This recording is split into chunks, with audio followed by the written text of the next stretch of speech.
Hello guys! Good day sa ating lahat. Ito po. Luto ko ng ulam. Tanghalian namin.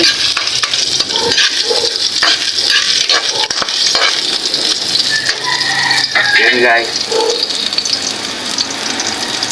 Oh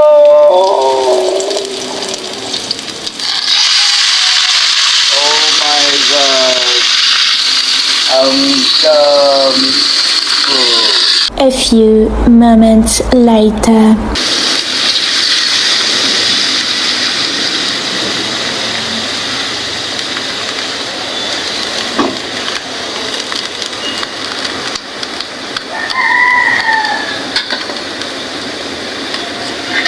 Yan guys.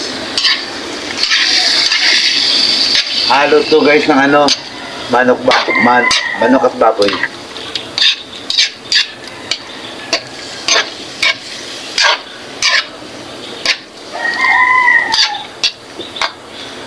Okay, later.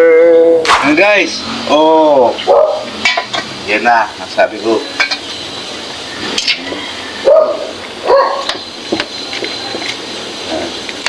Maganda yung karne kasi puro siya, wala siya masyadong taba. Puro ano ng baboy yung tiyan. Saka chicken. Then lalagyan ko ng sauce.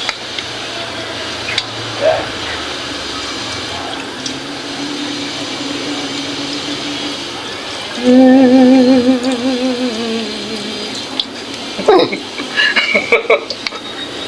Kailangan daw maging masaya pag nagluluto para masarap.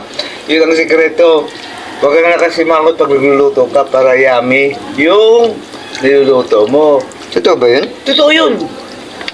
Kasi pag hindi ka masaya, Ano mangyayari? pangit yung luto mo. Kahit gano'n ka pa kasarap magluto? Lutong kaswangan. Ito hindi. Uy. Yummy to.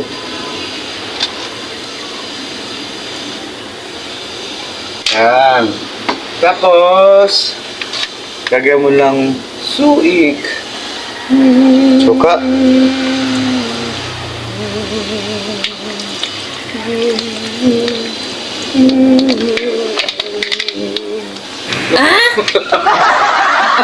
Pumuntas ka na naman eh. Diyos ko. Yan ang sikreto. Kung naglagay ka ng suka, huwag mo kain para maluto yung suka. Pumunta kita doon.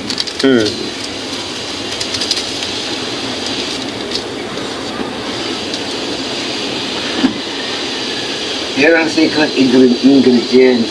Tapos lagyan natin ng konting ano lang. Para paano, konti lang siya, ganun lang. Tapos, hayaan mo siya guys na kumulo. Pag kumulo yung absorb, wow, it's so yummy. Ay, ilang oras ba yun? Hindi lang, mga 30 minutes. Later. Wow! You know, lumabot ng sarili ng mantika guys. Oo. Yan ang luto. Huwag mo siyang lagyan ng sabaw doon. Ang mismong karne, kakatas na yan. Yan, malambot na yan. Kasi magandang klase ang baboy kasi. Yan. Hindi ko na dapat tikman. Mga Bakit? kapatid, kain na tayo mamaya. Kung gusto mo niyo ng ulam, comment below. Bibigyan ko kayo by Grab. Papadala ko. Uy, No. Bilhin nyo lang. Kung gusto nyo ng ulam, kaya yung address nyo, magkano? papadala ko. Hindi, bigay ko lang. Uy, Yan na guys. It's so happy day. It's so yummy. Mga kasisi, mga followers, and friends out there, don't forget to like, comment below, share, at don't forget to subscribe my YouTube channel. Once again, Roger Fernandez Bulahim. Hanggang sa muli, mga kaibigan.